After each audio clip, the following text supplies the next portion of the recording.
Hello, my name's Charles Varner, and this is my WC-54 Dodge 3/4 ton ambulance. This ambulance superseded the half-ton ambulance. The difference was the 3/4 ton, the Army wanted a little more heavy-duty, durable vehicle, so the 3/4 tons have bigger tires, and of course they're all four-wheel drive. The 3/4 ton had a flatter hood and a flat grill as opposed to the half-ton. There's also a slight difference on the box in the back, but very little. One of the characteristics of the early model 3/4 ton ambulances was this gas filler cap. You'll notice it's just flush up against the side of the body.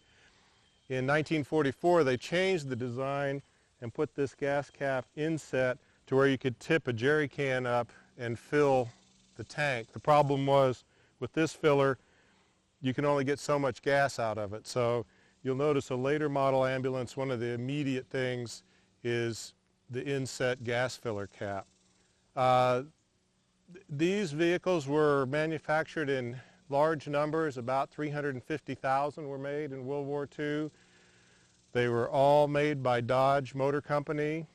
They feature a flathead inline 6 engine. They were made in Detroit. This model does not have a winch, and no ambulances were manufactured with a winch at the factory. These were used, of course, by the Medical Corps, and you can see the use of the caduceus symbol here, which is the universal symbol for the Medical Corps. It's the only World War II vehicle that actually has the word United States Army stenciled on the side, and this actually came from the factory this way. And in fact, this is not even a stencil. This was actually painted directly onto the body. This symbol here, of course, is the international symbol for the Red Cross.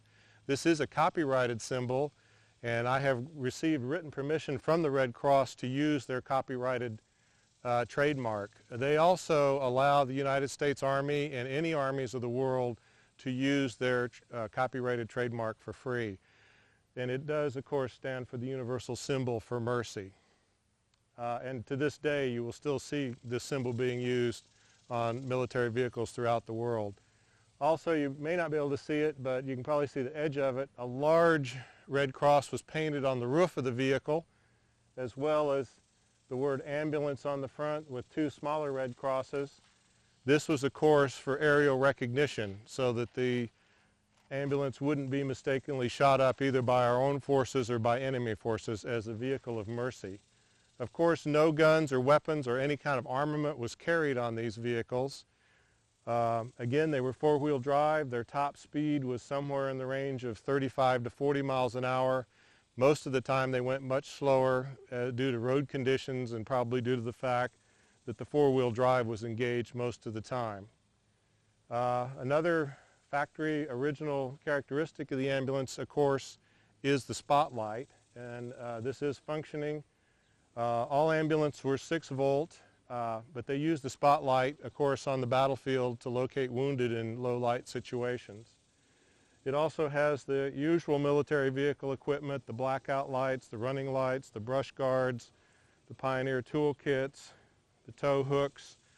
One interesting thing about the ambulance, which you really can't see, but I'll describe it, is the rear springs are covered and packed in grease.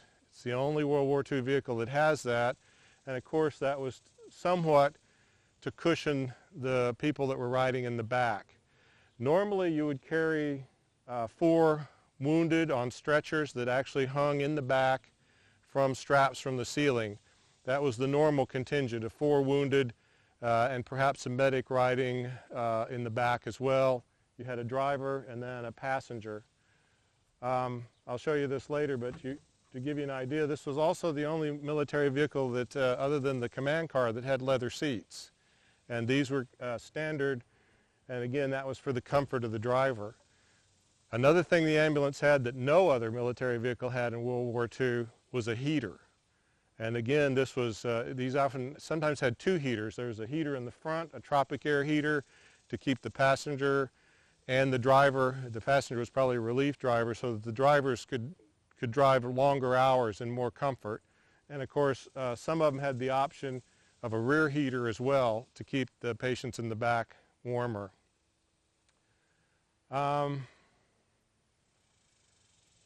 There's another interesting thing on this, and you may look at it later. This still got the tie-down hooks. These were supposed to be removed.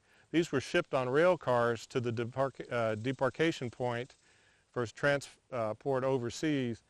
And for some reason, these straps were never removed. But you can find photographs from World War II showing various military vehicles strapped down to the rail cars. I restored this vehicle myself. It's quite involved. Restoration requires lots of graphics and painting, a lot of unique parts that are unique to the ambulance, so they're kind of hard to find. I did want to mention one other thing. This is the invasion star, which was used in every invasion and they varied slightly from landing beach to landing beach. This was again to identify this as an Allied vehicle, because a lot of times the enemy would capture our vehicles, and in a subsequent invasion, they didn't know what the right star was with the number of breaks in the circle or whatever. So this was a further form of identification. There's also a star on the hood, which was for aircraft recognition, and the white star meaning an Allied vehicle. Also, you notice this, all military vehicles have USA, and then a serial number, and then a -S, and the S means there's suppression equipment in it for use with the radio, although radios were virtually never used with the ambulance. I mainly use it for parades, again honoring the veterans, especially of World War II. We use it in reenactments of battle scenarios from World War II as well. This would normally carry a crew of 2. You'd have the driver and then the passenger, who would often be perhaps a medic or corpsman, who would accompany the ambulance to the battlefield. So I think that's about it. Oh. Did I forget anything? I don't think so. Did I say it was a WC-54? Yes. That's right. All right, Yeah. Pick up anytime. Okay, we're now at the rear door. Notice the markings. All military vehicles had unit markings on the bumpers and bumperettes. That was to tell which unit they were with. This was 3rd Army, which was General Patton's Army, 593rd Medical Battalion, and this designated which number vehicle it was in the motor pool. This is A number 17. All ambulances have this special fold-up rear step, which made it easier for the wounded to get in and out. And notice how the step's also painted to match the Red Cross. And this shows the rear of the ambulance with a full contingent of equipment here. As you can see, the litters are hung from the ceilings with straps. So you have 2 litters that are hung up, and then 2 litters sit on the floor. I have various medical equipment, medical bags, first aid kits, things like that, which would have been typically found in an ambulance. Also, these are personal effect bags.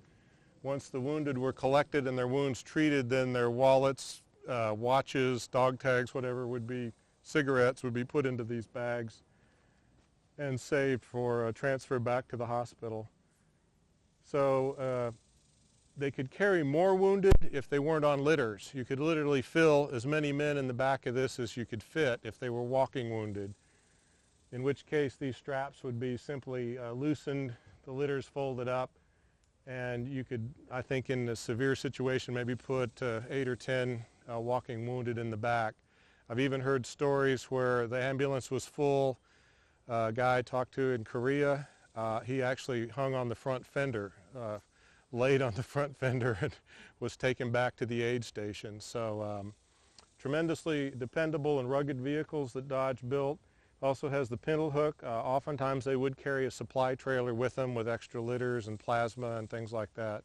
But the basic purpose of the ambulance was to transport the wounded from the battlefield frontline situation back to the field hospital where they'd be treated more aggressively for their wounds after the corpsman or medic saw them, and then they would be taken to the rear to a bigger, more fully equipped hospital.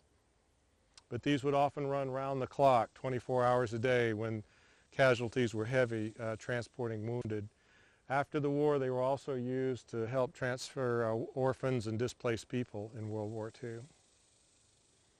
Some units of these were also made into radio trucks and used by the Signal Corps, but most of them were used as ambulances. They didn't have a siren either, but they would put a white flag with a red cross on the front, which was kind of a silent siren. So whenever the ambulance was transporting wounded, if the white flag with the red cross on it was flying off the front bumper, that meant they had the superiority on the road and everyone else should yield for them. So that's it, I think. I can't think of anything else.